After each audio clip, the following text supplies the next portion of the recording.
Hello दोस्तों, कैसे हैं आप सब। उम्मीद है कि आप सब मस्त होंगे और आपकी तैयारी भी जबरदस्त होगी। दोस्तों, उत्तर प्रदेश पुलिस कांस्टेबल के एग्जाम को देखते हुए हमने इसके लिए 4 सब्जेक्ट का एकदम सटीकता से विश्लेषण के साथ हमने एमसीक्यू बैच लॉन्च किया है। तो ध्यान दीजिएगा, इसमें जो आपका पहला है वो है सुबह 8 बजे मैथ प्रीवियस ईयर। दूसरा बैच आपका है सुबह 9 बजे जो math foundation. Most important batch है, बिल्कुल निशुल्क है आपके लिए और वो किसी भी एग्जाम के लिए रामबाण साबित होगा। अगला जो बैच होगा वो शाम को 6 बजे आज से हिंदी की क्लासेस होंगी और वो भी टॉपिक वाइज होगा। जितने इंपॉर्टेंट प्रश्न हो सकते हैं सीधा एग्जाम में छपने वाले, वो सारे प्रश्न को हमने एक साथ संग्रह किया है। और अगला जो क्लासेस होंगी वो होगा शाम को 7 बजे यूपी जीके का। वो भी टॉपिक वाइज होगा। मात्र आपका 18 दिन का प्लान होगा और 18 दिन में सिलेक्शन आपके हाथ में होगा यदि आप ध्यान पूर्वक पढ़ लिए तो। फिर अगला जो बैच है वो शाम 8 बजे मिलेगी, जिसमें आपका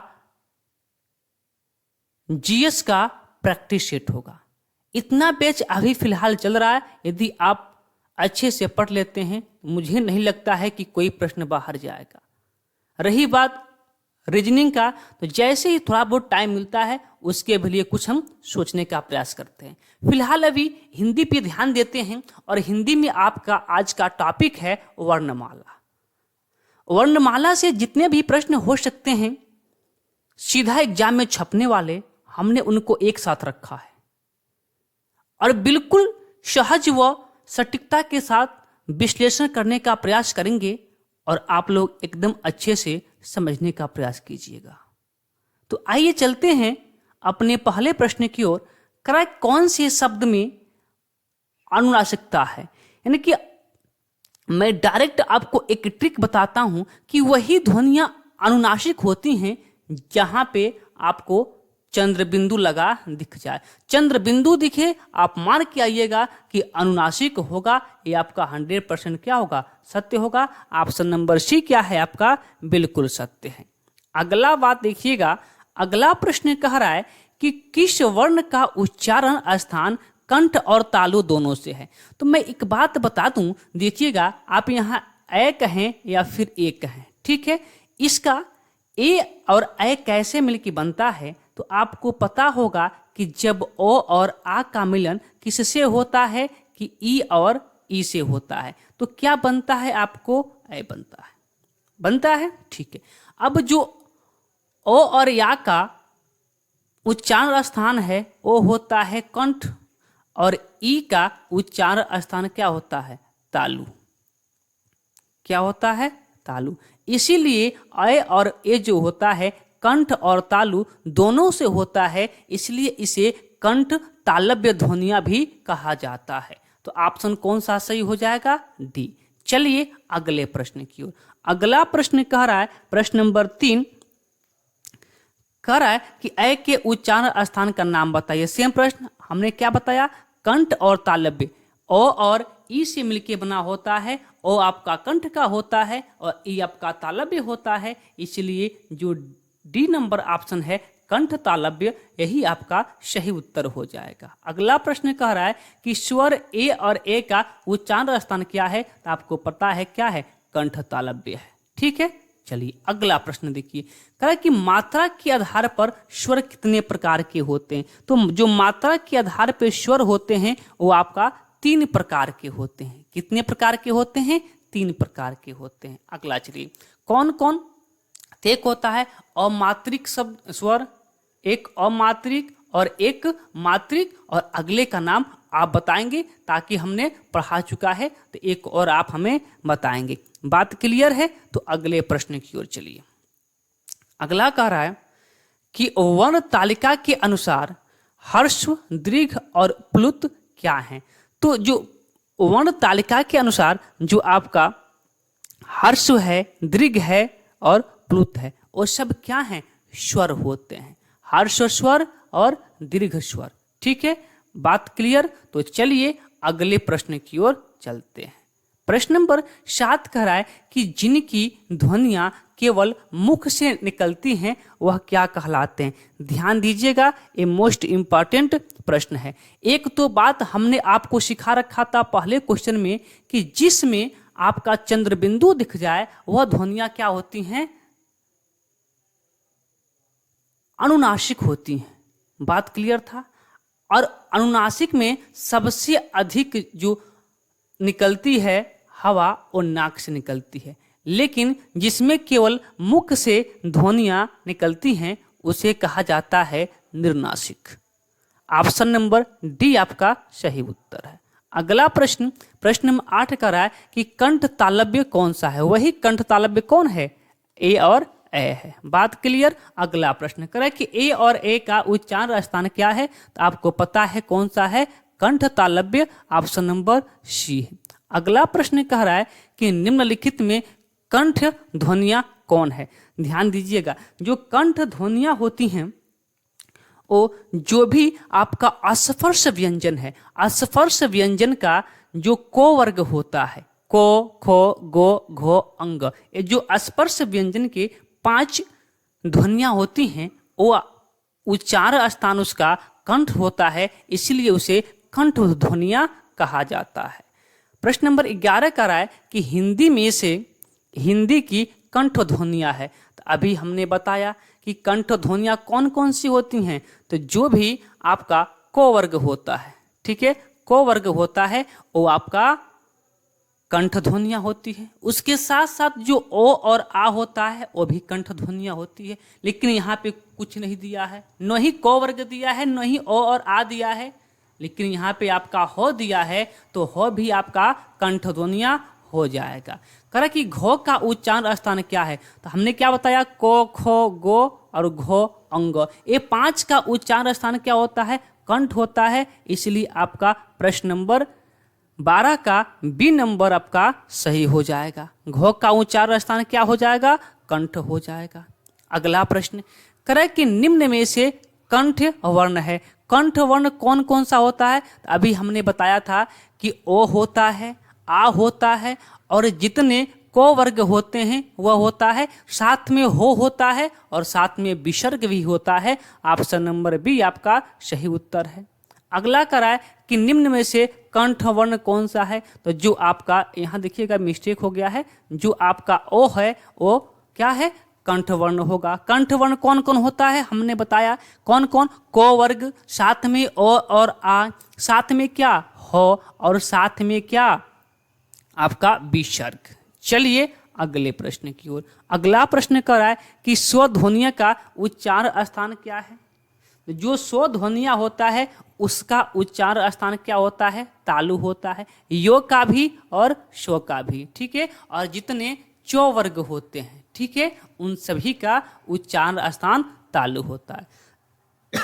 अगला प्रश्न, प्रश्न नंबर 16 कह रहा है कि उच्चारण स्थान के आधार पर जो का व्यंजन है, यानी कि जो का उच्चारण कहाँ से होता है। जो का उच्चारण होता है वो कहाँ से होता है, तो आप देखेंगे एक होता है को वर्ग, फिर चो वर्ग, फिर टो वर्ग, फिर तो वर्ग, फिर पो वर्ग।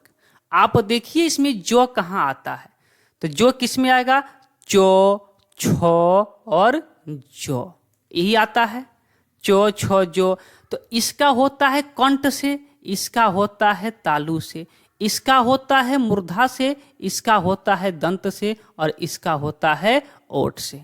बात क्लियर। तो चो का उच्चारण स्थान, जो का उच्चारण स्थान किससे होगा, तालु से होगा। ऑप्शन नंबर ए क्या है आपका सही उत्तर है। अगला प्रश्न कराए कि हिंदी की स्वध्वनियां है, सेम प्रश्न अभी पूछ लिया है, कहां से है आपका, तालु से। ऑप्शन नंबर बी सत्य आंसर है। अगला कराए कि चो, छो, जो का उच्चारण स्थान कहाँ है, अभी हमने बताया कि चो, छो, जो का उच्चारण स्थान कहाँ से है, तालु से है। चलिए अगला प्रश्न कराए कि निम्नलिखित व्यंजनों में से कौन से व्यंजन का उच्चारण तालु से होता है। तो चो, छो, जो, झो, इन सब का उच्चारण स्थान कहाँ से होता है, तालु से होता है। ऑप्शन नंबर सी क्या है आपका बिल्कुल सही उत्तर हो जाएगा। बात क्लियर। अगला प्रश्न देखिए। अगला प्रश्न कह रहा है कि ई चो छो जो झो और इयो, इनका उच्चारण स्थान कहाँ से होता है? तो आपको पता है, हमने क्या बताया कि जितने चो वर्ग होते हैं उनका उच्चारण स्थान तालु से होता है। साथ में जो ई और छोटी ई और बड़े ई दोनों होता है उसका भी उच्चारण कहाँ से होता है? तालु से होता है। ऑप्शन नंबर सी आपका बिल्कुल सही उत्तर हो जाएगा। अगला प्रश्न, प्रश्न नंबर 21 कह रहा है कि किस व्यंजन का उच्चारण स्थान तालव्य से है? किस व्यंजन का उच्चारण स्थान तालव्य से है? तो किससे होगा? चो छो जो झो, याद कीजिए, चो छो जो झो किस में आ रहा है? चो वर्ग में। तो चो का वर्ग का उच्चारण स्थान क्या होता है?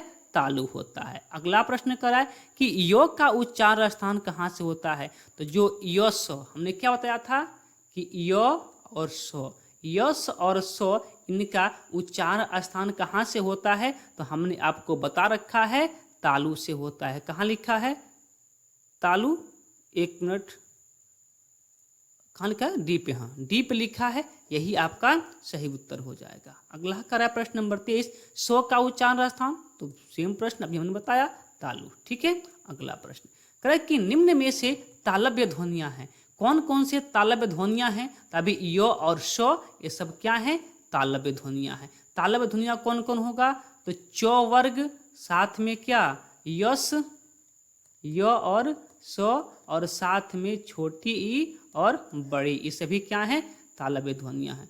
ठीक है। अगला प्रश्न देखिए, प्रश्न नंबर 25 कराए कि चो ध्वनियां किस वर्ग में आती हैं? तो चो ध्वनियां किस में आएंगी?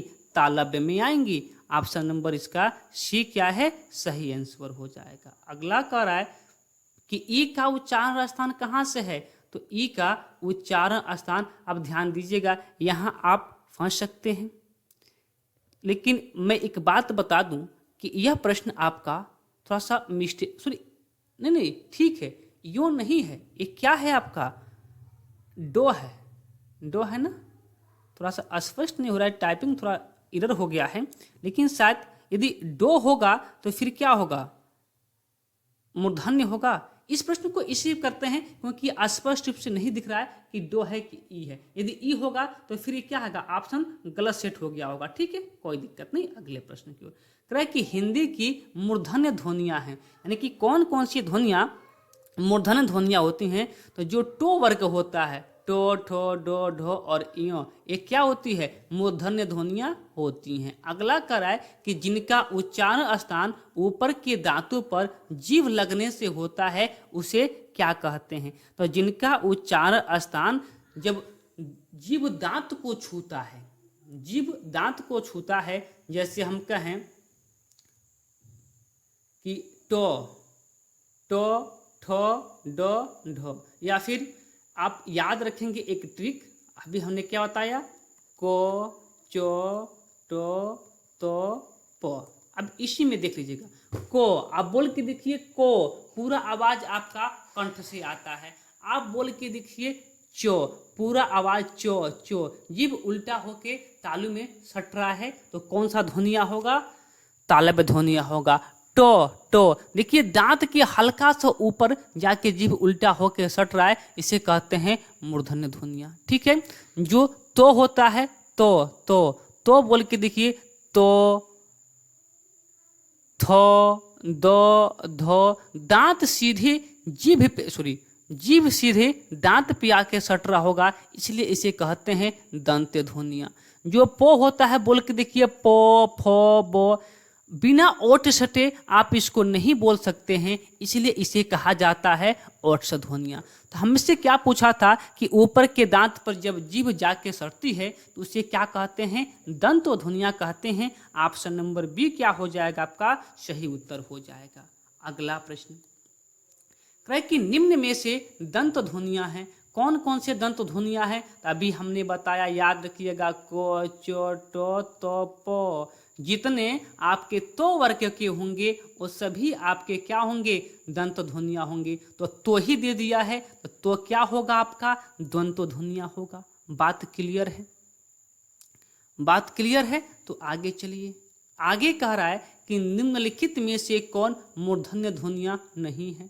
मूर्धन्य ध्वनियां कौन होता है, तो वही बात याद रखिए, क च ट त प। एक कंठ से, एक तालु से और एक क्या होता है, मूर्धन्य से। यानी कि जितने ट वर्ग के होंगे वो सब क्या होंगे, मूर्धन्य ध्वनियां होंगी।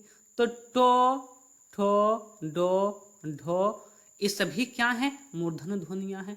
तो टो भी मूर्धन्य ध्वनियां है, ठ भी मूर्धन्य ध्वनियां है और ढो भी, लेकिन दो क्या है, मूर्धन्य ध्वनियां नहीं है। बोलिए यहाँ तक बात क्लियर है, यहाँ तक बात क्लियर है। तो चलिए आगे चलते हैं, ठीक है। अगला प्रश्न, प्रश्न नंबर 31, ठीक है। चलिए, कह रहा है कि टो क्या कर रहा है, हाँ कह रहा है कि टो वर्ग में किस प्रकार के व्यंजन आते हैं, तो वही फार्मूला क च ट त प, कंठ, तालु और क्या, मूर्धा। कंठ, तालु और मूर्धा। ऑप्शन नंबर सी मूर्धन्य होगा, ऑप्शन नंबर सी मूर्धन्य होगा। अगला प्रश्न कह रहा है कि टो वर्ग का उच्चारण स्थान क्या है, वही क्या, मूर्धा। प्रश्न क्या हो गया, रिपीट हो गया है शायद, ठीक है। चलिए आगे चलते हैं। कह रहा है कि उच्चारण की दृष्टि से कौन सा विकल्प शुद्ध है। कह रहा है कि सो दंत से और सो मूर्धन से, सो तालव्य से और चो कंठ से। बताइए कौन सा क्या है, अशुद्ध है। तो आपका जो सो है वही क्या है, अशुद्ध है। आप हमें बताएंगे कि सो का उच्चारण स्थान कहाँ से होता है। अगला प्रश्न कह रहा है कि थो किस वर्ग का व्यंजन है। जो आपका थो है वो आपका दंत से होगा, दंत से होगा कि नहीं होगा। को चट तप याद रखिएगा, को चो टो तो पो। क्या पूछा था, थो, तो पो फो बो, सॉरी दंत से ना, हाँ दंत से। तो के बाद क्या, तो के बाद क्या आता है, थो आता है। तो ये जो जितने इसके स्पर्श व्यंजन होंगे तो वर्ग के, वो सभी क्या होंगे, दंत ध्वनियां होंगी। अगला प्रश्न, प्रश्न नंबर 35 कह रहा है कि निम्न में से दंत वर्ण है कौन। तो वही फार्मूला कचट तप तो वर्ग के जितने हैं वो क्या हैं, दंत ध्वनियां हैं। ऑप्शन नंबर सी आपका सही उत्तर है। बात क्लियर। अगला प्रश्न, प्रश्न नंबर 36 कह रहा है कि दो ध्वनियों का उच्चारण स्थान के आधार पर होता है। यानी कि दो का उच्चारण स्थान कहाँ से होता है, तो आपको पता है कि दो का जो उच्चारण स्थान होता है कहाँ से होता है, दंत से होता है। अब लिखने की आवश्यकता नहीं है, आप लोग समझ गए होंगे। तो का उच्चारण स्थान कहाँ से होता है, तो आपको पता हो गया होगा, दंत से होता है। कचट तप याद रहेगा आप लोगों को। अगला प्रश्न देखिए, प्रश्न नंबर 38 फिर करें कि तो का उच्चारण स्थान कहाँ से होगा। ये तो पता हो गया आपका, कहाँ से, दंत से होगा। तो का कहाँ से होगा, दंत से होगा। चलिए अगले प्रश्न की ओर। अगला प्रश्न कह रहा है कि दंत ध्वनियां हैं, दंत ध्वनियां हैं। कौन दंत ध्वनियां है, तो आपको पता है कि जो आपका लो है वो आपका क्या है, दंत ध्वनियां है।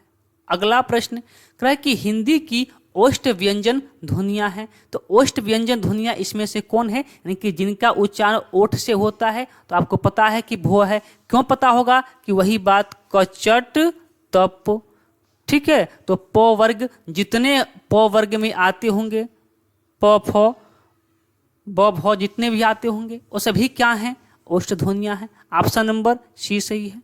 अगला कह रहा है कि ओष्ठ ध्वनियां नहीं है, ओष्ठ ध्वनियां नहीं है। तो जो पो है पो फ ब भ वो सभी क्या हैं, ओष्ठ ध्वनियां हैं। लेकिन जो चो है वो क्या है, कचट, तो क्या है, तालव्य ध्वनियां है, चो नहीं है। आगे चलिए, आगे करा है कि बो ध्वनियां हैं। यानी कि बो का उच्चारण कहाँ से होता है, तो बो का उच्चारण कहाँ से होता है, ओठ से होता है। ऑप्शन नंबर बी सही है। आगे क्या कह रहा है कि इनमें से अंतस्थ वर्ण है। अब सुनिएगा, जो अंतस्थ वर्ण होते हैं हिंदी में उनकी संख्या 4 होती है, ये भी याद रखेंगे। कौन कौन होता है, यो, रो, लो, व। ये 4 ध्वनियां आपके क्या होते हैं, अंतस्थ होते हैं।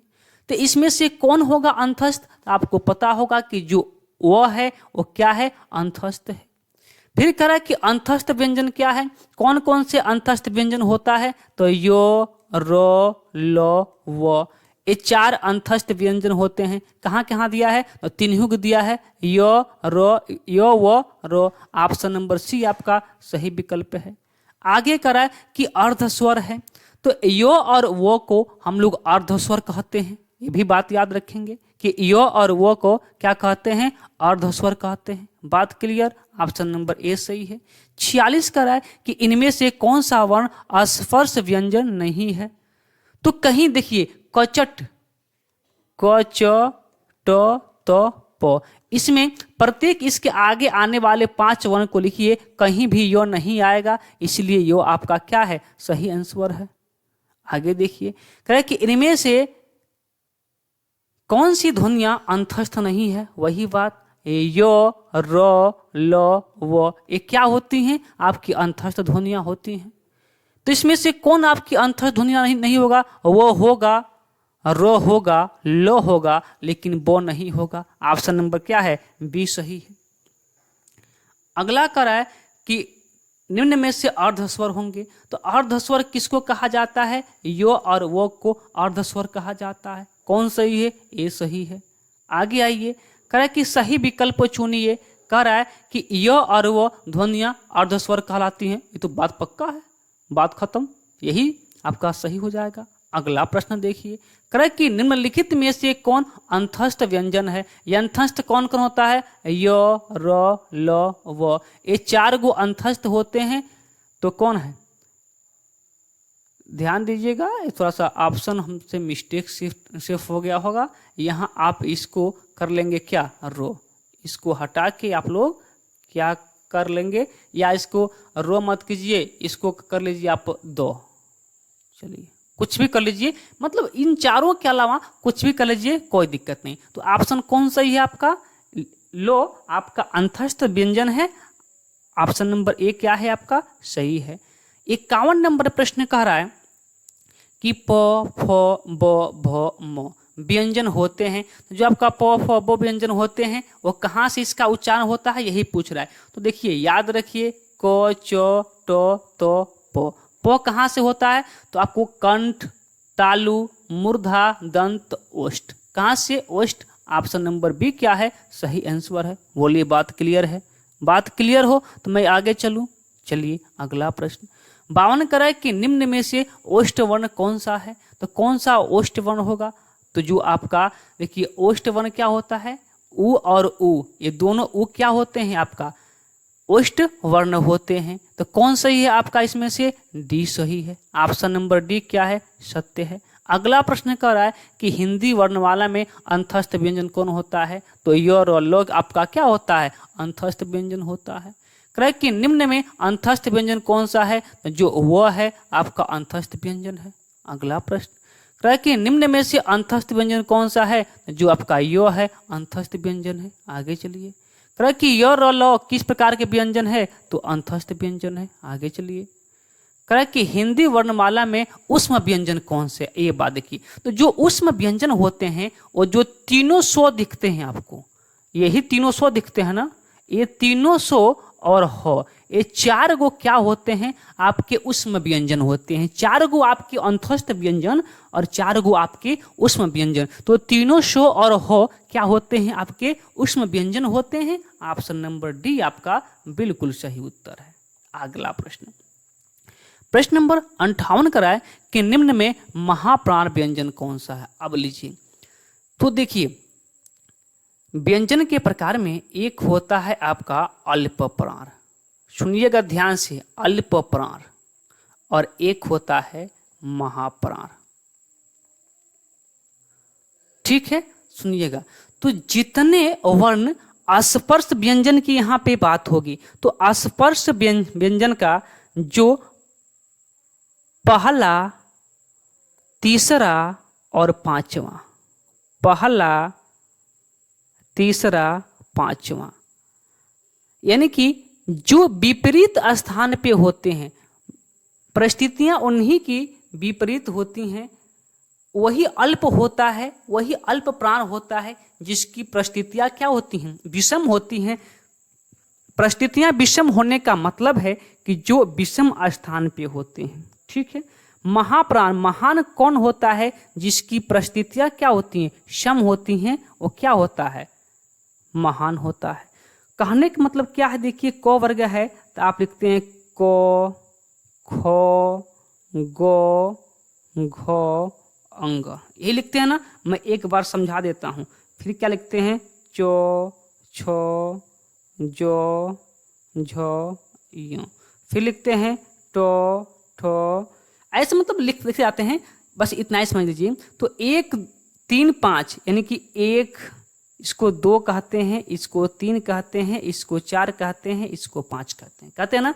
तो जो पहला वाला है यानी कि इसके नीचे जो भी आएगा, और जो तीसरा वाला है इसके नीचे जो भी आपका आएगा, और जो 5वां वाला है इसके नीचे जो भी आएगा, यानी कि 1, 3, 5 वो कहलाएगा अल्प प्राण। यानी कि क क्या है, अल्प प्राण है, गो क्या है, अल्प प्राण है, और अंग का है, अल्प प्राण है। महाप्राण कौन होगा, जो दूसरे और चौथे पे आएगा। दूसरा पे खो क्या है, महाप्राण है, और घो क्या है, महाप्राण है। ऐसे आप 25 स्पर्श व्यंजनों को लिख के आप ध्यान में रख लेंगे कि कौन सा महाप्राण होगा और कौन सा अल्प प्राण होगा। बात क्लियर? तो मैं लेके चलूं तो ध्यान दीजिएगा। जो इनमें से क्या पूछा है हमसे, पूछा है कि महाप्राण कौन होगा। महाप्राण का मतलब क्या है कि जिनकी परिस्थितियां आपकी सम होगा वो आपका महाप्राण होगा। यानी कि जो दूसरे और चौथे पे आएंगे वो आपका क्या होगा, महाप्राण होगा। तो दूसरे पे और चौथे पे कौन इसमें आ सकता है, इसमें आ सकता है बो, क्योंकि पो और फो और बो और भो इन होता है प वर्ग का, पो, फो, बो, भो और मो। तो पो, फो, बो, भो, देखिए पहला स्थान, दूसरा, तीसरा, चौथा, चौथा स्थान पर भो आ गया, इसीलिए क्या होगा, महाप्राण। हम लोग को चौथे और दूसरे पर, अब इसमें मैं बात करूं तो आपका फो भी है और भो भी है और आपका भो भी है, ये दोनों आपके महाप्राण हैं। बात क्लियर है? अगले प्रश्न पे, अगला प्रश्न करा है कि महाप्राण वर्णों वाला समूह है, कौन कौन सा महाप्राण है। तो देखिए खो आपका आता है किस पे, दूसरे पे, तभी हो सकता है। जो घो आता है को, खो, गो, घो, चौथे पे आता है, ये भी हो सकता है। लेकिन मो आपका 5वें पे आता है, ये तो कदापि नहीं हो सकता है, गलत कीजिए। ठीक है, आपका यो तो आपका स्पर्श व्यंजन में आता ही नहीं है, गलत कीजिए। इसको देखिए चो, छो, जो, चो, छो, चो, छो, चो किस पे आ गया आपका, पहले पे। चो किस पे आ गया, पहले पे। जो पहले पे आएगा वो महाप्राण होगा ही नहीं, बचा कि आपका ए, यही आपका सही उत्तर है। अगला कह रहा है कि निम्नलिखित व्यंजनों में से कौन महाप्राण है। तो जो को पहले पे आ गया नहीं होगा, को, खो, गो तीसरे पे आ गया नहीं होगा, अंग आपका 5वें पे जाएगा नहीं होगा, बचा क्या आपका ठो, यही आपका क्या है, आंसर है। टो और ठो, टो, ठो दूसरे पे आएगा, दूसरा महाप्राण होता है। अगला कह रहा है कि प्रत्येक वर्ग का दूसरा और चौथा वर्ण क्या कहलाता है, तो आपको पता ही है, महाप्राण कहलाता है, ऑप्शन नंबर ए। अगला प्रश्न, प्रश्न नंबर 62 कह रहा है कि महाप्राण ध्वनियां व्यंजन वर्ग के किससे संबंधित है, तो दूसरा और चौथा से, ऑप्शन नंबर सी है। अगला कह रहा है कि हिंदी के स्पर्श व्यंजन के 5वें के दूसरे और चौथे वर्ण होते हैं। देखिए जो स्पर्श व्यंजन होते हैं उसका दूसरा और चौथा क्या होता है, महाप्राण होता है, ये आपको पता है। ऑप्शन नंबर बी क्या है, सत्य है। कह कि निम्नलिखित में से कौन सा कथन क्या है, अशुद्ध है, कौन सा कथन गलत है, वो हमको बताना है। कह कि हिंदी में ग का उच्चारण परंपरा से भिन्न हो गया है, ऐसी कोई बात नहीं, परंपरा में है, ये तो क्या है, सही बात है। फिर क्या है कि 2 महाप्राण व्यंजनों का उच्चारण एक साथ हो सकता है, नहीं हो सकता है। ठीक है, नहीं हो सकता है। जब 2 के बाद 1 के बाद 2 आना चाहिए और 2 के बाद 3 आना चाहिए। तो ये दोनों एक साथ नहीं हो सकते हैं। 2 के बाद अगर 2 और 4 करें तो बीच में क्या होगा, तीसरा गैप होगा, ये एक साथ नहीं आ सकते हैं, समझिएगा। 2 और 4 होगा तो बीच में क्या आएगा, तीसरा आएगा, उच्चारण एक साथ कदापि नहीं हो सकता। ठीक है, सुनिए ध्यान से। अब क्या करा था इसमें करता कौन सा कथन क्या है, अशुद्ध है। ओहो, हमने शुद्ध ध्यान दे दिया, माफ कीजिएगा, हमने और नहीं देखा था, हमने केवल शुद्ध देखा था। तो जो अशुद्ध है आपका क्या है, यही हो सकता है। ठीक है, यही आपका अशुद्ध होगा। ठीक है, ऑप्शन नंबर जो आपका बी है वही क्या है, आपका सत्यांस्वर है। चलिए अगला प्रश्न। अगला प्रश्न, प्रश्न नंबर 65 देखिए, करेक्ट कि निम्नलिखित में से कौन सी ध्वनियां सुमेलित हैं। ठीक है, ग कह रहा है कि अघोष है, फ कह रहा है कि अल्पप्राण, स कह रहा है कि उष्म, और आपका ठ कह रहा है कि सघोष है। अब यहाँ से आपको घोष और सघोष समझ में नहीं आ रहा होगा, तो ध्यान दीजिए कि अघोष क्या होता है। ठीक है, अघोष क्या होता है और फिर सघोष क्या होता है, अभी आप आंसर बता देंगे। ठीक है, तो ध्यान दीजिएगा। जो आपके अघोष होते हैं वो अ मतलब होता है आगे आओ, ये आगे आता है, और पहला दूसरा स्पर्श व्यंजन की बात होगी। स्पर्श व्यंजन में पहला और दूसरा वर्ण ले लेता है और कहता है अब बाकी जो बच गया है वो सघोष ले ले। तो 3 4 5 अ मतलब आगे आके पहला दूसरा छिका लेता है, शो बाद में आता है तो 3 4 5 ले लेता है। साथ ही साथ याद रखेंगे जो सभी स्वर होते हैं, जो सभी क्या होते हैं, स्वर होते हैं, वो भी आपके क्या होते हैं, सघोष होते हैं। सभी स्वर सघोष होते हैं। साथ ही साथ जितने अंतस्थ व्यंजन होते हैं, जितने अंतस्थ व्यंजन होते हैं वो भी क्या होते हैं, आपके सघोष होते हैं। बात क्लियर। अब अघोष क्या होगा, तो उष्म व्यंजन में 4 होता है, लेकिन 3 गो उसमें से अघोष होता है। एक तीनों जो सो होता है वो आपका अघोष होता है। बात क्लियर, यहाँ तक की बात क्लियर। तो अब देखिए, जो गो होगा अघोष होने के लिए या तो पहला या दूसरा पे आना चाहिए। तो क्या गो पहले या दूसरे पे आता है, तो आप कहेंगे नहीं, गो आपका को खो गो तीसरे पे आता है, तो ये क्या होगा, सघोष होगा, अघोष नहीं होगा। आप फो देखिए, क्या अल्प प्राण है, तो पो फो। अल्प प्राण होने के लिए या तो 1 या तो 3 या तो 5 होना चाहिए, लेकिन पो फो ये दूसरे स्थान पे आ गया है, इसलिए ये अल्प प्राण भी नहीं होगा, ये तो सघोष हो गया। शो क्या है, उष्म व्यंजन। हमने क्या बताया कि तीनों शो और साथ में क्या हो, आपका उष्म व्यंजन होता है। तो ऑप्शन नंबर सी आपका सही सुमेलित हो जाएगा। अगला प्रश्न देखिए, करा कि अघोष वर्ण कौन सा है। तो आपको हमने बता दिया कि सभी स्वर क्या होते हैं, सघोष होते हैं, तो ये तो आपका अघोष नहीं होगा। दूसरी बात, जो होगा वो चो छो जो तीसरे पे आएगा, और तीसरे पे जो आता है वो सघोष होता है। हो क्या होता है, हो तो आपकी कहीं चर्चा नहीं हुई है, हो तो होगा नहीं।